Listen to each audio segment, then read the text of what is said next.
Good morning dear students, welcome to ME 309 class. अपन ने पिछली बार पढ़ा था एलिमेंट ऑफ कॉस्ट के अंदर मटेरियल कॉस्ट पढ़ी थी, जो सबसे इम्पोर्टेंट है। सेकंड जो इम्पोर्टेंट कॉस्ट आती है वो आती है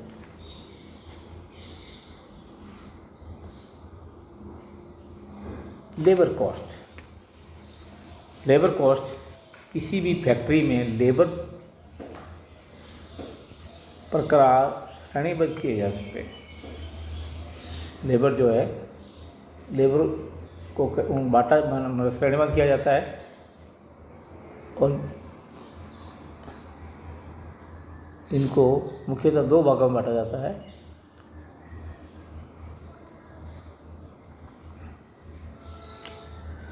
डायरेक्ट लेबर प्रत्यक्ष श्रमिक एवं इनडायरेक्ट लेबर अप्रत्यक्ष श्रमिक। डायरेक्ट लेबर या प्रत्यक्ष श्रमिक वह होता है जो मशीन के द्वारा या मैन्युअली स्वयं ही मैन्युफैक्चरिंग कार्य में लगा रहता है। वे अलग अलग मटेरियल को फाइनल प्रोडक्ट में विभिन्न प्रक्रिया से प्राप्त करता है, चाहे वे मशीनों के द्वारा कार्य करता हो या वेल्डिंग के द्वारा स्ट्रक्चर तैयार करता हो। इन्हें प्रोडक्टिव लेबर के नाम से भी जाना जाता है। इनको दिए जाने वाले वेजेस वेतन भत्ते, सैलरीज वेतन, कमीशंस, इंसेंटिव्स, बोनस आदि जो है वो डायरेक्ट लेबर कॉस्ट के अंतर्गत आती है।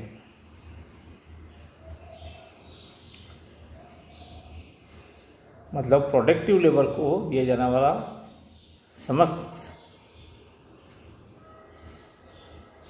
खर्च डायरेक्ट लेबर कॉस्ट के अंतर्गत आता है। वर्कर जो विभिन्न प्रकार की प्रोडक्शन मशीन्स को ऑपरेटिंग करते हैं, जैसे मशीन शॉप, वेल्डिंग शॉप,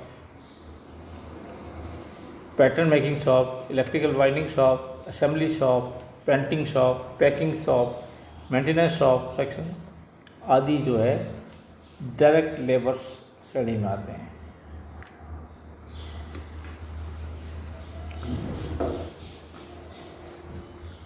मतलब प्रोडक्शन मशीन के द्वारा जो प्रोडक्ट तैयार करते हैं विभिन्न शॉप्स के अंदर, चाहे वो मशीन शॉप हो, चाहे वेल्डिंग शॉप हो, चाहे मेकिंग शॉप हो, चाहे इलेक्ट्रिकल वाइंडिंग सेक्शन हो, असेंबली शॉप हो, पेंटिंग शॉप हो, पैकिंग शॉप हो, मेंटेनेंस सेक्शन हो, ये सब सारे सेक्शन जो है इनमें काम करने वाले श्रमिक है वो डायरेक्ट लेबर के अंदर आता है। ये डायरेक्ट लेबर कॉस्ट, इनको के दिए जाने वाले या इनके ऊपर खर्च किया जाने वाला धन जो है वो डायरेक्ट मटेरियल कॉस्ट कहलाता है। अर्थात डायरेक्ट लेबर पर आने वाला समस्त एक्सपेंसेस इनको डायरेक्ट लेबर कॉस्ट कहा जाता है।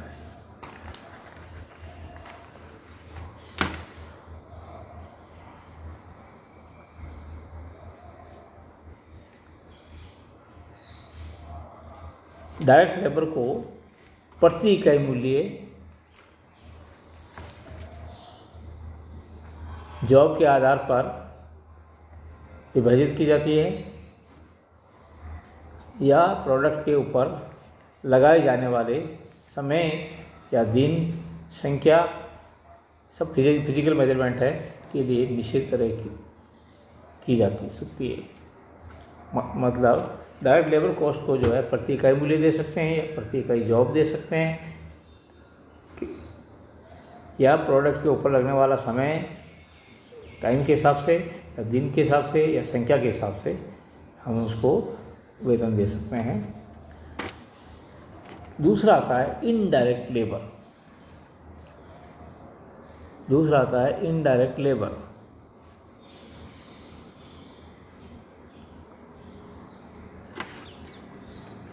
वे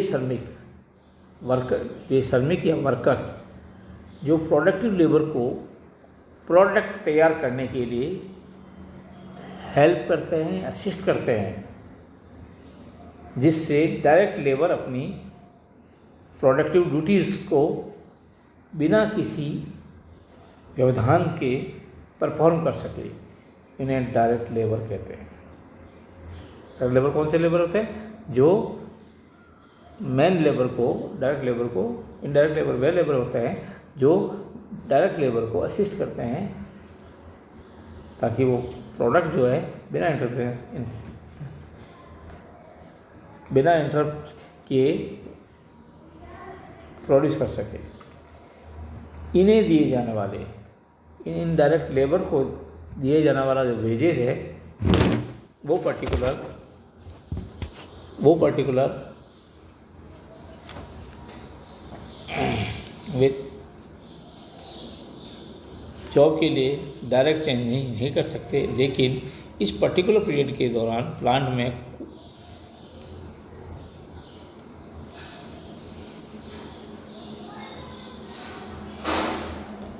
कुल बनने वाले प्रोडक्ट की संख्या पर चार्ज किया जाता है।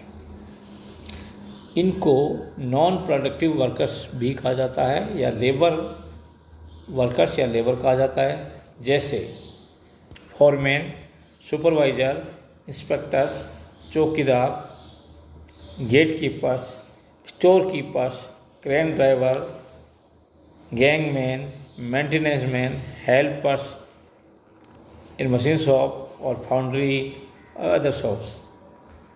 ये सब के सब इनडायरेक्ट लेबर कहलाते हैं। इनके लिए किया जाने वाला समस्त व्यय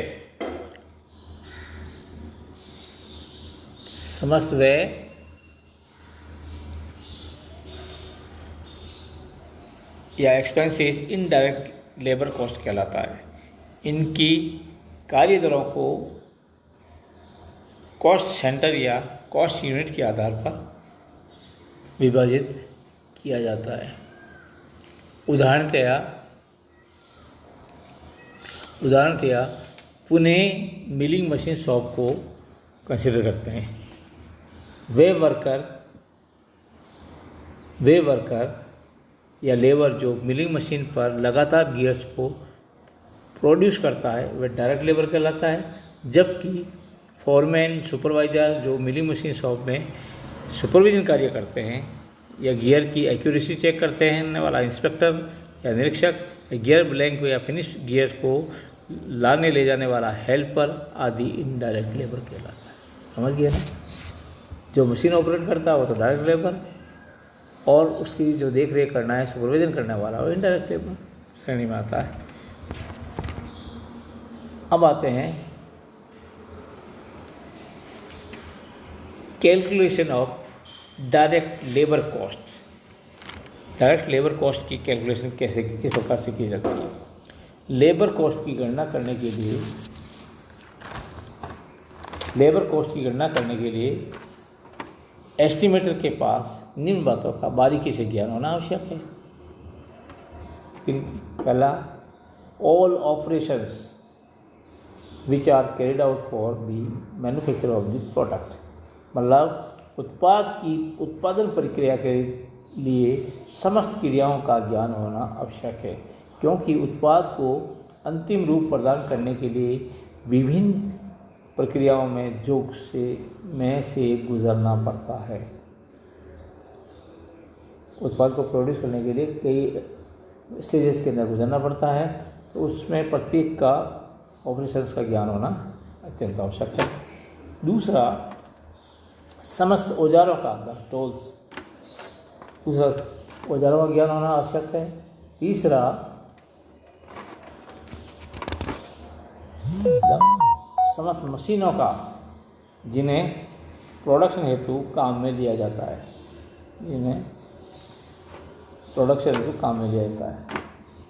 चौथा है,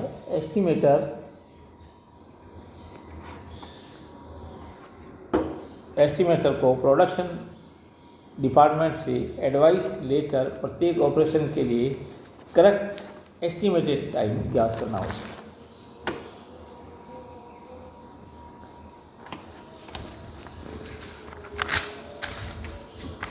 निम्नलिखित अलाउंसेस को भी कंसिडर किया जाता है। अब जॉब बनाते वक्त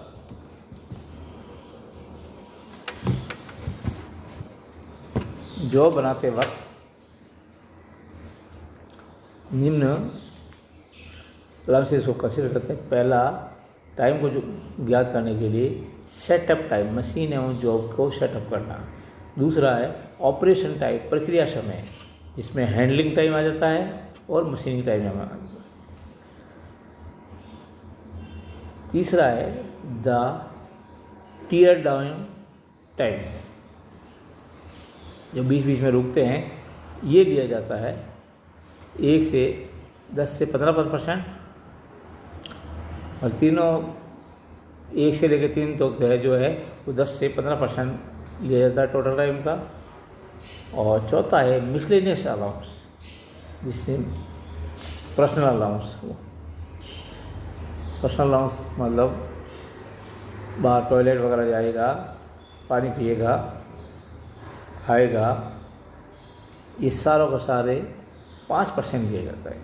फटीग अलाउंस, थोड़ा रेस्ट करने के लिए टोटल टाइम का 5%, और टूल चेंजिंग एवं ग्राइंडिंग करने के लिए, टूल अगर ब्लंट हो जाएगा तो वो 5 से 10% दिया जाता है टोटल समय का। और जो को चेक करने के लिए मेजरमेंट चेकिंग के लिए अलाउंस जो है 2 से 3% टोटल पर। Other allowances for cleaning, oiling, getting stocks act 15 से 20% टोटल।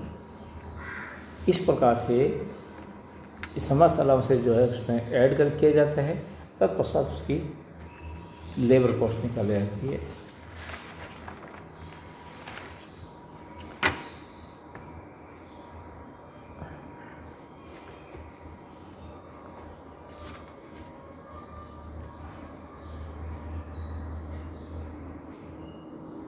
दोबारा कैसे मिसलेनियस अलाउंस कौन कौन से हैं?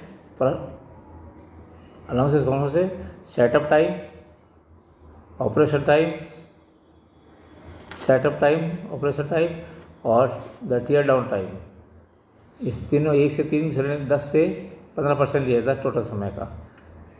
मिसलेनियस अलाउंस कौन कौन से? Personal allowance, fatigue allowance, tool changing and grinding allowance.